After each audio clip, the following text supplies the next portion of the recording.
તો અરુણ કૃષ્ણમૂર્તિએ જે જવાબ આપ્યો એ આપણે આગળ ભણીશું.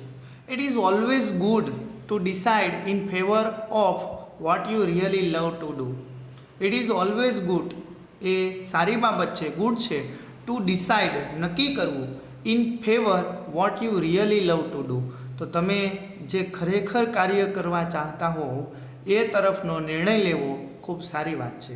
એટલે તમે જે કાર્ય કરવા ઈચ્છતા હો એ કાર્ય કરવું જોઈએ. I quit my job at Google. મેં મારી ગૂગલની નોકરી છોડી દીધી. તો વિદ્યાર્થી મિત્રો, ગૂગલની નોકરી એટલે જેમ તેમ તો ન હોય. તમે જોયું હશે કે જ્યારે તમે દરરોજ ગૂગલ ઉપર સર્ચ કરો બાળકો, તો ગૂગલનો આઇકોન બદલાયેલો જ હોય છે. તો એ લોકો ગૂગલના આઇકોન માટે પણ કેટલી મહેનત કરે, તો એના માટે કેટલી કરતા હશે, વિચારો. પછી વિદ્યાર્થી મિત્રો, તમને જાણ કરવા માટે આ ગૂગલનું ફૂલ ફોર્મ શું થાય એ ખબર છે? તો global organisation of oriented group language of earth, આવું ગૂગલનું પૂરું નામ થાય છે. Global organisation of oriented group language of earth, આ ગૂગલનું પૂરું નામ છે, યાદ રાખજો. ચાલો આગળ વધીએ કે I quit my job at Google. મેં મારી ગૂગલની નોકરી છોડી દીધી. But I still keep in touch with my friends there. પણ હજુ પણ હું ટચમાં છું મારા ફ્રેન્ડના. તો પરંતુ હજુ પણ હું મારા ત્યાંના મિત્રોના સંપર્કમાં છું. So only my duty at Google have come to an end. મારી ગૂગલની જે ડ્યુટી હતી, ફરજો હતી, એનો અંત આવ્યો. Not my emotional bond. મારા ભાવાત્મક લાગણીભર્યા સંબંધોનો નહીં, ખાલી નોકરીમાં જે કામ કરતા હતા એનો અંત આવ્યો, પણ એના જે સંબંધો છે એ હજુ પણ છે. આગળ વધીએ આપણે. I understood that. હું સમજી ગયો હતો કે I had to leave the job at that moment in 2010.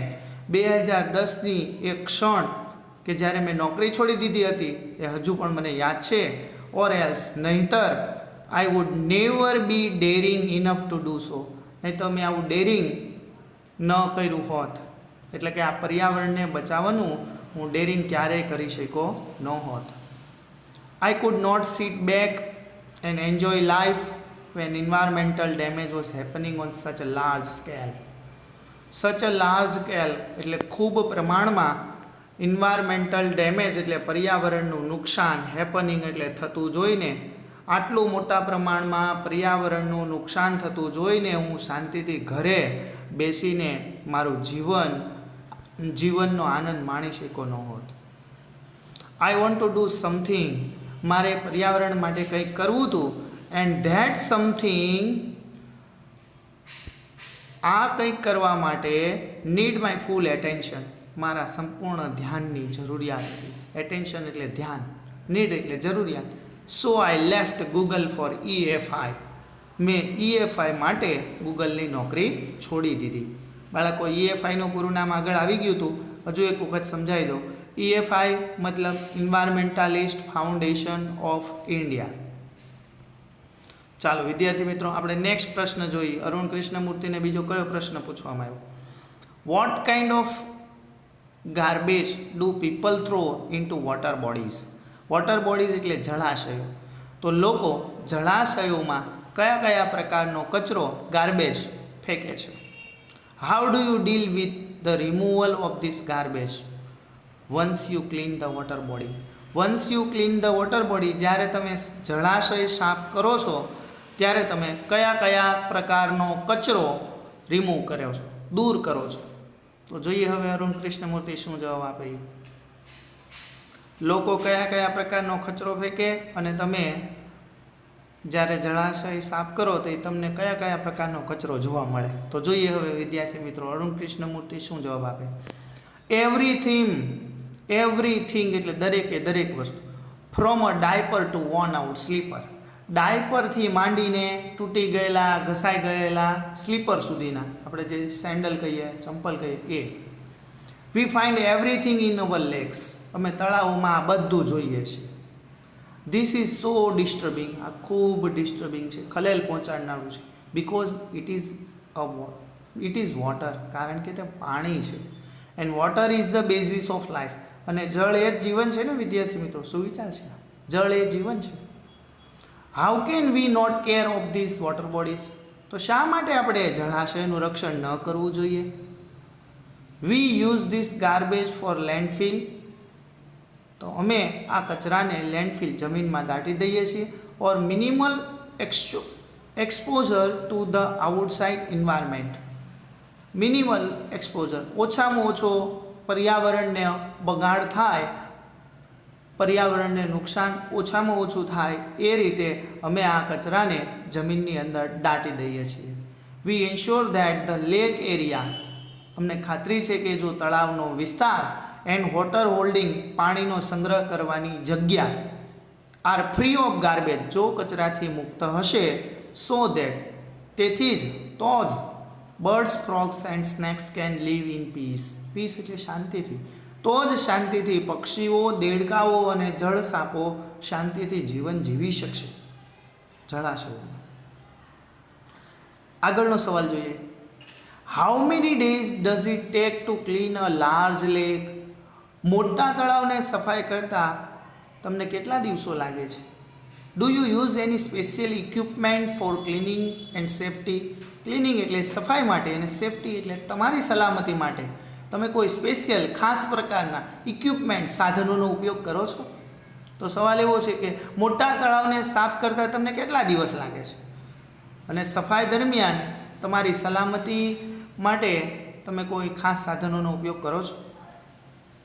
તો જોઈએ હવે શું જવાબ આપે. Depending on the size of the lake, તળાવની સાઇઝ ઉપર એ નક્કી થાય. And the amount of garbage, અને કચરાના જથ્થા ઉપર. ઘણી વખત એવું હોય તળાવ બહુ મોટું હોય પણ કચરો નાનો હોય, તો ઓછો હોય કચરો તો જલ્દી સાફ થઈ જાય. અને ઘણી વખત તળાવ નાનું હોય પણ કચરો વધારે હોય તો વાર પણ લાગે. It can take anywhere between 5 days and 3 months to complete clean a lake. એક તળાવને સાફ કરતાં 5 દીથી માંડીને 3 મહિના સુધીનો સમય લાગે છે. We have our tools like rakes and spades. વિદ્યાર્થી મિત્રો, રેક્સ એટલે ખંપાળી, સ્પેડ્સ એટલે પાવડો. તો અમે ખંપાળી અને પાવડાનો ઉપયોગ કરીએ છીએ એવું કીધું. ચાલો નેક્સ્ટ ક્વેશ્ચન જોઈએ. What kind of protective gear do you use? તમે તમારા માટે કયા પ્રકારના પ્રોટેક્ટિવ ગિયર, રક્ષણાત્મક સાધનો, તમારા રક્ષણ માટેના સાધનો કયા કયા હોય છે? Can you describe the cleaning process briefly? Briefly એટલે ટૂંકમાં. તો શું તમે તમારી ક્લિનિંગ પ્રોસેસ, સફાઈ કરવાની રીત ટૂંકમાં જણાવી શકશો? તો જોઈએ વિદ્યાર્થી મિત્રો કે હવે કઈ રીતે એની ક્લિનિંગ પ્રોસેસ છે, સફાઈ કરવાની રીત છે. તો પહેલું, વી વેર નોઝ માસ્ક. અમે અમારી સલામતી માટે નોઝ માસ્ક પહેરીએ છીએ. બાળકો અત્યારે જે આપણે કોરોનાને લીધે પહેરીએ ને એ નોઝ માસ્ક. સેનેટરી ગ્લોવ્સ, હાથમાં પહેરવાના મોજા. And carry rakes and spades. પાવડી એટલે કે રેક્સ એટલે ખંપાળી એન્ડ સ્પેડ્સ એટલે પાવડો. તો ખંપાળી અને પાવડાઓ with which we collect the garbage, જેનાથી અમે કચરાને ભેગો કરીએ. And dump it into collection bucket. પછી એ કચરાને અમે કલેક્શન બકેટ, ટોપલીમાં નાખીએ છીએ. આપણે જેને ડોલ કહીએ, બકેટ કહીએ, એની અંદર નાખીએ છીએ. Which are taken to the garbage truck. અને જે ગાર્બેજ ટ્રક લઈ જાય છે આવીને. આપણી શેરીમાં કચરા પેટીવાળો કચરા લેવા આવે છે ને, એવી રીતે garbage truck. We also use heavy machinery like earth mover and Poclain. વિદ્યાર્થી મિત્રો, આ બે નામ છે. અર્થ મૂવર અને પોકલેમ એ મોટા સાધનના નામ છે. અમે ભારે મશીનરીનો ઉપયોગ પણ કરીએ છીએ, અર્થ મૂવર અને પોકલેમ. ટુ ડેઝલિટ ધ લેક, તળાવની બાજુમાં જે કાદવ કીચડ હોય ને એ. ક્લીન ધ વીડ્સ, જળ વનસ્પતિઓ. એન્ડ સ્ક્રેપ્સ, વેલીઓ ધેટ આર હાર્મફુલ, જે નુકસાનકારક હોય છે આ તમામ વસ્તુ, બરાબર, એને દૂર કરવા માટે અમે અર્થમૂવર અને પોકલેમ નામના સાધનનો ઉપયોગ કરીએ છીએ. જળ વનસ્પતિ છે, આજુબાજુમાં કીચડ છે, બરાબર, સ્ક્રેપ છે, વેલીઓ છે, જળ પેલી નુકસાનકારક વનસ્પતિઓ હોય એ તમામ. આગળ જોઈએ.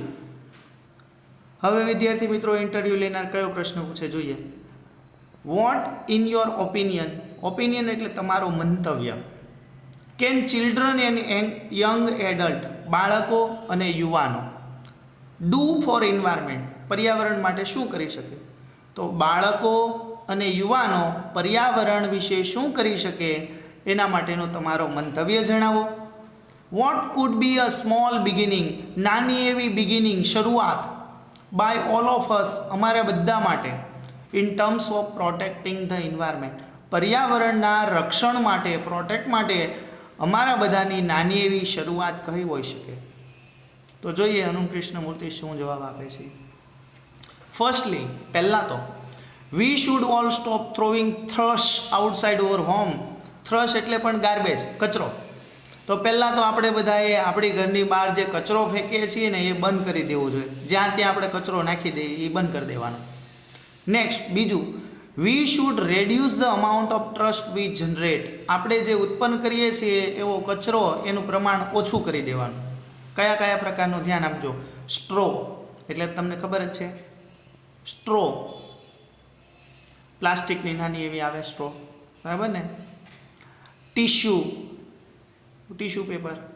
વેપર્સ, એટલે આપણે ઓલો બાલાજીનો ચેવડો જો ને એ બધા નથી આવતા પડીકા, એ વેપર્સ. બેટરીઝ, ફાસ્ટફૂડ જંક, બહારનો જે નાસ્તો કહીએ ને એ. All this end up in the lake, આ બધું તળાવમાં નાખવામાં આવે છે. And they come from our homes, અને આ બધું આપણા ઘરમાંથી જ આવે ને.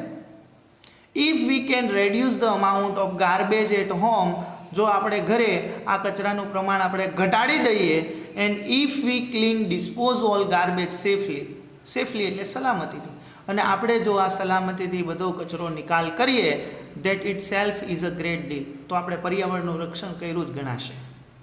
આ બધું સલામતી રીતે આપણે કચરો બહાર ફેંકવાનો.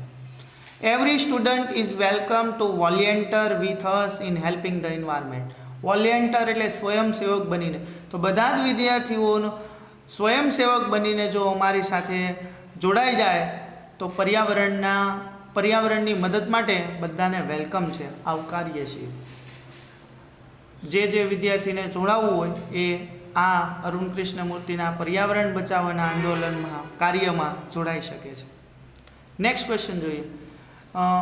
How much time do school going children need to devote. શાળાએ જતા બાળકોએ પર્યાવરણ બચાવવામાં જોડાવવું હોય તો કેટલો સમય આપવો પડે? ઇન સે અ વીક, એક અઠવાડિયામાં. ફોર એન એન્વાયરમેન્ટ કેસીસ, પર્યાવરણના રક્ષણ માટે. તો શાળાએ જતા બાળકોએ પર્યાવરણના રક્ષણ માટે એક અઠવાડિયામાં કેટલો સમય આપવો પડે છે? તો જોઈએ અરુણ કૃષ્ણમૂર્તિ શું જવાબ આપે. 4 hours a weekend, એક અઠવાડિયામાં 4 કલાક.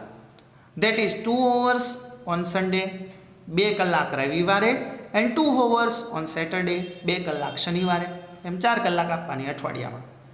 This small beginning is more than enough to ensure longer participation later. આ નાનકડી શરૂઆત આગળ જતાં ખૂબ મોટા પ્રમાણમાં, લાંબા, ખૂબ વધારે પ્રમાણમાં ભાગીદારી થઈ જશે. નાની એવી શરૂઆત છે, પહેલાં 4 કલાક, પછી 8 કલાક, એમ ધીરે ધીરે આગળ વધશે. નેક્સ્ટ ક્વેશ્ચન જોઈએ કે how can student and schools join your fraternity. શાળા અને વિદ્યાર્થીઓ આ તમારા કાર્યની અંદર કઈ રીતે જોડાઈ શકે? Do you have any programmes to introduce your work to them. તમે તમારું કામ એ વિદ્યાર્થીઓને ઇન્ટ્રોડ્યુસ કરી શકો એવા કોઈ તમે પ્રોગ્રામ કરો છો? તો અરુણ કૃષ્ણમૂર્તિ શું કહે? યસ, હા, પ્રોગ્રામ તો કરે છે. વી ઓફર ફોલોશીપ, અમે ભાગીદારી આપીએ ટુ ઇન્ટરેસ્ટેડ સ્ટુડન્ટ, પર્યાવરણને બચાવવામાં રસ ધરાવતા વિદ્યાર્થીને. ઇન્ટરેસ્ટેડ એટલે રસ ધરાવનાર. Our program looks at young animal lover. હવે આ પ્રોગ્રામ કોના માટે હોય છે? તો કે યંગ એનિમલ લવર, યુવાન પ્રાણી પ્રેમીઓ માટે. યંગ વાઇલ્ડ લાઈફ ફોટોગ્રાફર, યુવાન જંગલની ફોટોગ્રાફી કરનાર વ્યક્તિઓ માટે. ફિલ્મ મેકર્સ, પિક્ચર બનાવનારા માટે. થિયેટર આર્ટિસ્ટ, બરાબર, થિયેટરની અંદર જે પરફોર્મન્સ કરે એવા વ્યક્તિઓ. એન્ડ સાયન્ટિફિક રિસર્ચર, વૈજ્ઞાનિક સંશોધન જે કરે છે એવો માટે અમારા પ્રોગ્રામો હોય છે. We give them training in this area. અમે ટ્રેનિંગ આપીએ છીએ, તાલીમ આપીએ છીએ. ઇન ધીસ એરિયા એટલે આ બાબતમાં, એટલે પર્યાવરણને બાબતમાં. પર્યાવરણને બચાવવાની બાબતમાં અમે તેઓને તાલીમ આપીએ છીએ and gate them actively involve. અમે તેઓને એક્ટિવલી ઇન્વોલ્વ કરીએ છીએ, પ્રવૃત્તિશીલ રાખીએ છીએ ઇન ઓલ ઓવર વર્ક, અમારા બધા જ કામની અંદર. Over youngest volunteer is in class 3. સૌથી યુવાન વોલેન્ટિયર સ્વયંસેવક અમારો 3જા ધોરણનો વિદ્યાર્થી છે. 3જા વાળો પણ જોડાઈ ગયો વિદ્યાર્થી મિત્રો. તો આપણે પણ પર્યાવરણનું રક્ષણ કરવું જોઈએ. અહીંયા આપણો પાઠ